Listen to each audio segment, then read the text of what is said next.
Welcome to the Work Camping with Wine Out Under podcast. Surprise, it's just the two of us today.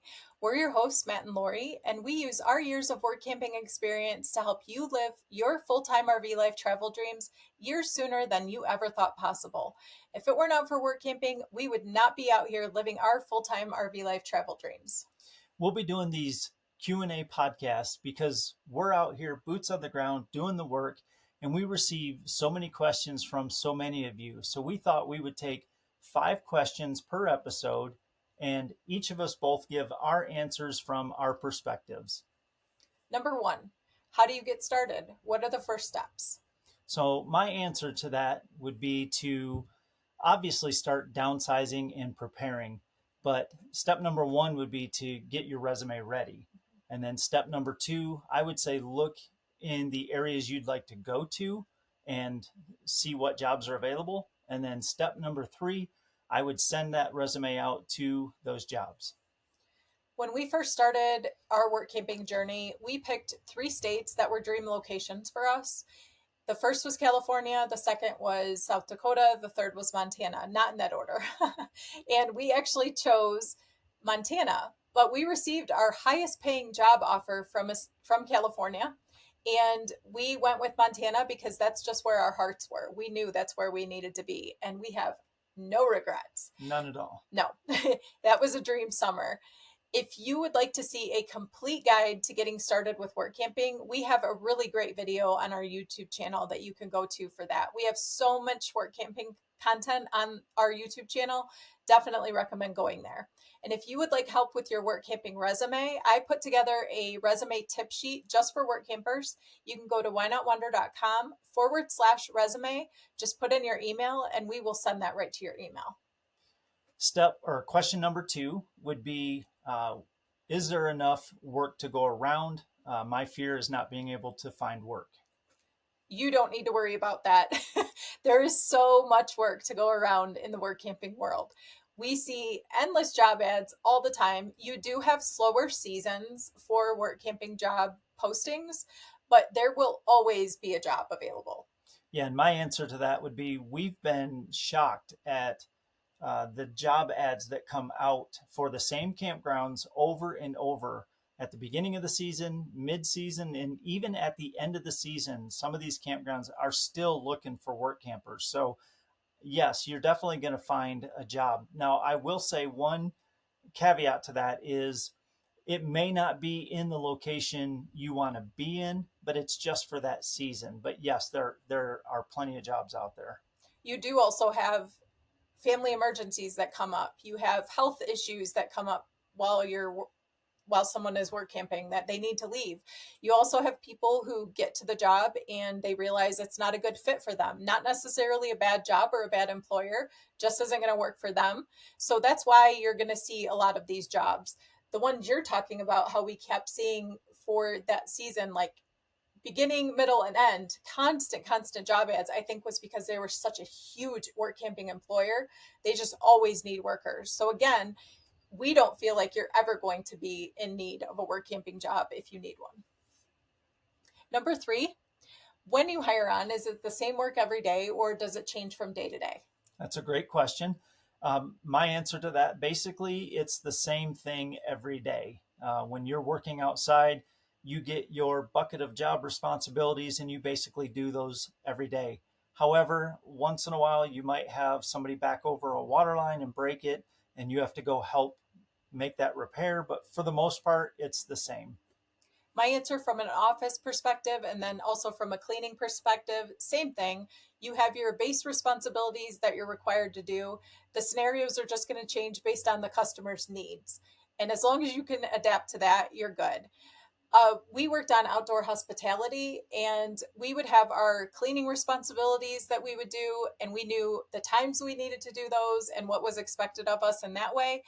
And then we would have special projects that we would have to do. So they would send us to work on picnic tables or they would ask us to power wash the showers.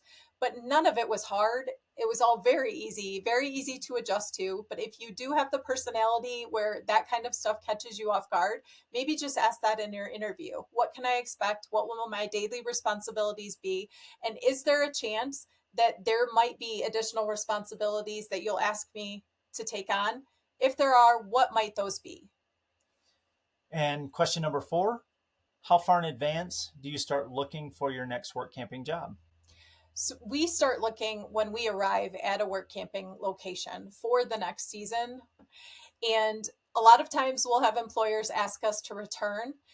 Well, usually, if we like the place, we will return for the winter seasons because we absolutely love being able to winter in warm locations. So, we were able to do that in Florida for a couple of years, and that was a dream. We loved the people, we loved the location. It was wonderful. So, as far as that goes, you can plan out in that way and just know that you might get asked back. We use our summer seasons to adventure. So, those are the seasons we're almost always going to say no to returning unless it's a total amazing location. And those are the seasons that we're always looking ahead for. So, we're for sure looking a year in advance. I wouldn't say we're even looking a season in advance. We're almost always looking a year in advance for those summer jobs. Yep. Yeah, my answer to that would be, if you're just asking how far in advance do you start looking, well, that's endless. Yeah. 1, 2, 3 years. In podcast episode number 1, we actually talk about this. So go back and check that podcast out for some more detail on this. But you can start looking for areas you want to go to. You can start documenting those, in a notepad or whatever, and start keeping an eye out for the areas you'd like to be in and what kind of jobs they have. Now, the second half to my answer would be, you don't actually have to wait to see job postings to start applying at jobs.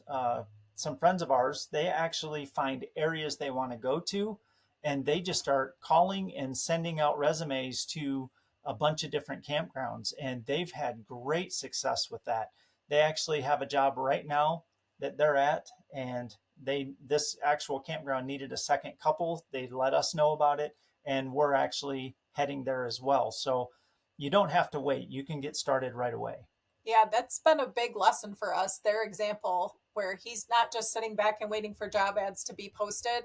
He's proactive, and he's like, I want to be in that area. I will be in that area. I'm going to find a job in that area. And we're so excited to share that location with you. It is a dream location. So stay tuned for that. Number 5, where do you find the jobs? So my answer to this is going to be more on the work hacking side. And what I mean by that is finding a job outside of a campground, maybe in a local area. So in order to find those jobs, you have to have boots on the ground. It does, yes, you can look online and you can apply online, but having boots on the ground is really what it comes down to. Our last season that we just left, that's exactly how I found the job. I went to 23 or 24 different locations and was talking to people, turning in applications, networking with people that I just met, and they were telling me, hey, I think this place is looking for help. So I would go over there. They weren't even on my radar. And that's exactly how I landed that job. So that's kind of my answer to that question. If you have, say you have a CDL, or say you have a certification that you can put to use in a local area, that's a great way to hack work camping. Say you are in the winter season and it's very, very hard to find a work camping job where you're going to receive your site for free and get paid. That's what he was referring to. That's what he did. He used his CDL to go out and find a driving job in that season. I then worked for our site for free. So that's a great way to do it if the season just presents challenges, which it was for us. And that's how we did it. Now, as far as finding jobs, I have a document that I can send you that is 20 websites that you can use to find work camping jobs. Now, this is amazing, and it's a one of a kind resource because I actually go through the websites and see what kind of jobs are available, and I put that in this document. So you don't, if you're looking for a job where you need housing, you can find it on this document. You don't have to go and spend time searching on all these different websites for a job that will help you with housing. Same for, say you want to volunteer and you don't need the pay. I will have that all labeled out for you in this document. So if you would like to receive that, go to whynotwonder.com q&as.com/jobs, and we will send that to your email. I know that we're offering to send you a lot of stuff on email, but we just know how many questions we had when we first started. And these are questions that come in all the time into our DMs. So we just want to give you as many resources as possible and help you get started as quickly as possible. So thank you for joining us on today's podcast. We hope that some of these questions help you. And if they didn't and you still have other questions, please send those to us. We would be happy to answer any questions you have in any future podcasts. Now, get Get out out there there and and wander. wander.